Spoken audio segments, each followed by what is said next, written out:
જય શ્રી કૃષ્ણ મિત્રો, bank Nifty પ્રિડિક્શનમાં આપ સર્વેનું હાર્દિક સ્વાગત છે.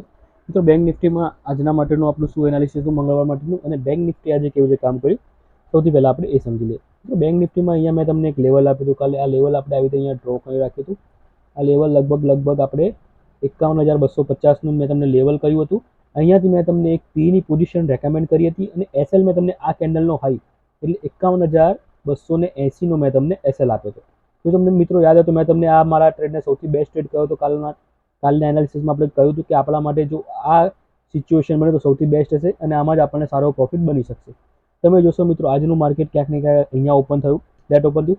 ફર્સ્ટ કેન્ડલ અહીંયા ઓપન થઈને નીચે આવવા લાગી, અને પછી ઇમિડિયેટલી અહીંયા રિવર્સ થઈને ઓલમોસ્ટ જે ફર્સ્ટ કેન્ડલનો હાઈ છે, આ ફર્સ્ટ કેન્ડલનો હાઈ 51,249, 51,249થી માર્કેટમાં અહીંયા તમે એક પુલબેક આવ્યું, અને માર્કેટની ક્લોઝિંગ જે આવ્યું છે લગભગ 51,190ની આજુબાજુ આ કેન્ડલે ક્લોઝિંગ આપી. અને અહીંયા જો તમે ફર્સ્ટ કેન્ડલમાં જ એગ્રેસિવલી એન્ટ્રી લીધી હશે તો તમને અહીંયા સારો એવો ફોલ, તમે જોશો માર્કેટ ઇમિડિયેટલી અહીંયા રિવર્સ થયું અને સારો એવો અહીંયા પુલબેક મળ્યો. અને આપણે જે નીચેનો ટાર્ગેટ મેં તમને કહ્યો હતો, મેં તમને ટાર્ગેટ એક જ આપ્યો હતો, અને ટાર્ગેટ હતો લગભગ આપણો જે ટાર્ગેટ હતો 50,930નો મેં તમને ટાર્ગેટ આપ્યો હતો. અને માર્કેટે આજે લો લગાવ્યો છે એ તમે જોશો 50,938 એટલે ઓલમોસ્ટ ખાલી 8 પોઈન્ટથી આપણો ટાર્ગેટ અહીંયા મિસ થઈ ગયો. બાકી માર્કેટે બહુ જ સરસ આપણો એસએલ બી ટચ નહીં કર્યો. એસએલ તો બહુ દૂર હતો, પણ આપણો જે પોઈન્ટ હતો માર્કેટ એક્ઝેક્ટ 51,250થી જ રિવર્સ થયું. ઓલમોસ્ટ આપણા બધા ટાર્ગેટ્સ જે આપણો ટાર્ગેટ હતો ઇમિડિયેટલી આપણને ઓલમોસ્ટ 15 to 20 મિનિટ્સમાં માર્કેટે આપી દીધો. તો આજનો દિવસ હું ખૂબ જ સક્સેસફુલ કહીશ આપણા માટે. આગળ જે આપણે એસએલ હિટ થયા છે એ માર્કેટે ડેફિનેટલી અહીંયા તમને રિકવર કરાવી નાખ્યા છે. જે મિત્રોને અહીંયા બી ટ્રેડ છૂટી ગયો છે, જો એમને અહીંયા ફરી અહીંયા બી ટ્રાય કર્યો છે, સેકન્ડ ટાઈમ બી જો આ રેઝિસ્ટન્સને રિસ્પેક્ટ આપી દીધું, અહીંયા બી તમે ટ્રાય કર્યો છે, તો અહીંયાથી બી માર્કેટે તમને સારો એવો અહીંયા ફોલ લગભગ 220 પોઈન્ટનો ફોલ માર્કેટે અહીંયા બી તમને આપ્યો. તો અહીંયા મિસ થયો છે, તો અહીંયા બી તમને ડેફિનેટલી માર્કેટે ચાન્સ આપ્યો, અને અહીંયા બી તમે સારા એવા પૈસા કમાયા છે. તો આજે આપણને માર્કેટે 2 સક્સેસફુલ ટ્રેડ આપ્યા હતા. અને જો તમને દિવસમાં શરૂઆતમાં 1 કલાકમાં 1 અવરમાં સરસ મજાનો આવી રીતના 200, 250, 300 પોઈન્ટનો ટ્રેડ મળી જાય, તો પછી એ પ્રોફિટને 3.5 સુધી ટકાઈ રાખવાની જવાબદારી આપણી આવે છે. જો 3.5 સુધી તમે એ પ્રોફિટને પ્લસમાંથી તમે માઇનસ થઈ જાઓ છો, તો તમારે તમારી સાયકોલોજી, તમારી થોટ પ્રોસેસ ઉપર કામ કરવાની જરૂર છે. તો આજનો દિવસ બેંક નિફ્ટી માટે ખૂબ જ સરસ રહ્યો. આશા રાખું છું તમે બી સારો એવો પ્રોફિટ અર્ન કર્યો છે. હવે આવતીકાલ માટે બેંક નિફ્ટીમાં આપણું શું એનાલિસિસ છે, અને બેંક નિફ્ટીમાં આપણે કેવી રીતે કામ કરી શકીએ છીએ એ આપણે સમજી લઈએ. મિત્રો, બેંક નિફ્ટીની કાલે એક્સપાયરી છે, વીકલી એક્સપાયરી બી છે અને મંથલી એક્સપાયરી છે. તો બેંક નિફ્ટીમાં કાલે ભયંકર વોલેટિલિટી જોવા મળી શકે છે. જો તમે સેફ ટ્રેડર હો તો ડેફિનેટલી કાલના દિવસ પૂરતું તમે એકદમ લેસ ક્વોન્ટિટીમાં કાલે ટ્રેડ કરજો, કારણ કે કાલે તમને વન વે માર્કેટ જોવા મળી શકે છે, either upside either down side. પણ એ વન વે આવી રીતના હિંચકા ખાતું આવશે, તો રિટેલ ટ્રેડરના અહીંયા એસએલ ડેફિનેટલી હિટ કરાવશે શરૂઆતના કલાકોમાં. તો તમારે જો એકદમ સેફલી પોઝિશન લેવી હોય તો 12:30 પછી જ તમે માર્કેટમાં એન્ટર થજો. 12:30 પછી બી માર્કેટ તમને ઓપોર્ચ્યુનિટી આપશે.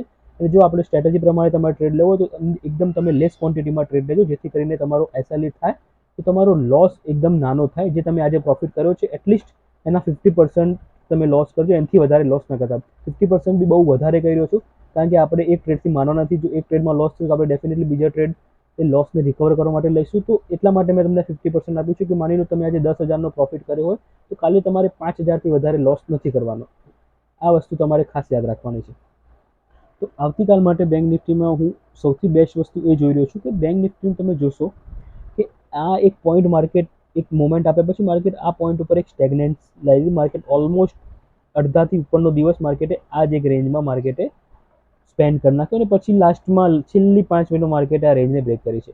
તો કાલના પૂરેપૂરા ચાન્સીસ છે કે માર્કેટ ગેપ ડાઉન ઓપન થાય. મને જે રીતનું પ્રાઇસ એક્શન છે, ગેપ ડાઉન એટલે હળવું ગેપ ડાઉન ઓપન થાય, ક્યાંક ને ક્યાંક માર્કેટ 51,000 અથવા તો 50,900ની આજુબાજુ માર્કેટ ઓપન થવાના ચાન્સીસ જે પ્રાઇસ એક્શન છે એ પ્રમાણે લાગી રહ્યા છે. તો મારા માટે સૌથી બેસ્ટ વસ્તુ હોય ફર્સ્ટ કન્ડિશન કે માર્કેટ ગેપ ડાઉન, જે મેં કીધું આ ગેપ ડાઉન ઓપન થાય, અને ગેપ ડાઉન 50,850ની આજુબાજુ માર્કેટ જ્યારે બી મળે, 50,850, 50,800ની આજુબાજુ, તો અહીંયાથી હું એક સીની પોઝિશન લઈશ.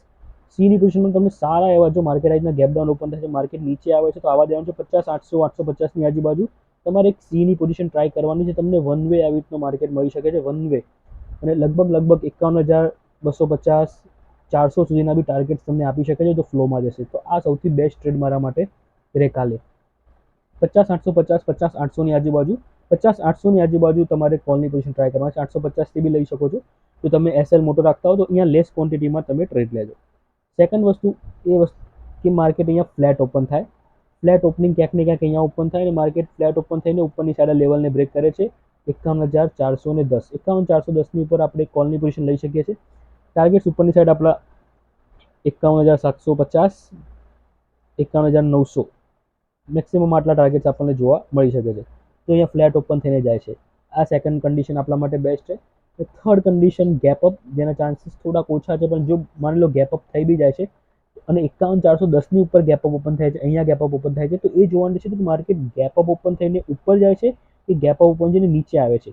માની લો અહીંયા ગેપ અપ ઓપન થઈને પહેલી જ કેન્ડલ રેડ બનાવી દે, આવી રીતે મોટી રેડ બનાવીને આ રેન્જમાં એટલે 51,400ની અંદર આવી જાય છે, તો પછી આપણે માર્કેટમાં 1 અવર વેટ કરીને પ્રાઇસ એક્શનના બેઝ ઉપર ટ્રેડ લઈશું. અને જો માર્કેટ ગેપ અપ ઓપન થઈને બી ઉપર મતલબ ફર્સ્ટ કેન્ડલ ગ્રીન બનાવે છે, ગ્રીન બનાવશે તો ડેફિનેટલી માર્કેટ આવી રીતના ઉપરની સાઈડ કેન્ડલ બનશે. તો ગ્રીન કેન્ડલના લોને આપણે એસએલ રાખીને આપણે આ ટાર્ગેટ્સ માટે બેસી શકીએ છીએ.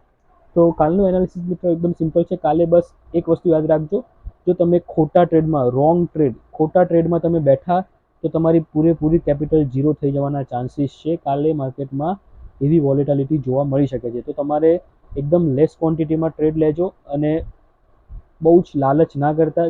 જે તમને એક મૂવ બી કેપ્ચર કરી લો, આવી રીતે વન મૂવ, આવી રીતે કોઈ બી એક મૂવ કેપ્ચર કરી લો તો મારે ટ્રેડિંગને ક્લોઝ કરી દેજો. જો મોટી લાલચ કરશો તો મોટો લોસ બી તમે ભોગવવા તૈયાર રહેજો. આશા રાખું છું મિત્રો આજનું એનાલિસિસ તમને ગમશે. વિડીયો ગમે તો ચોક્કસથી કોમેન્ટ બોક્સમાં જણાવજો. ચેનલ લાઇક કરજો, સબસ્ક્રાઇબ કરજો. Thank you. જય શ્રી કૃષ્ણ.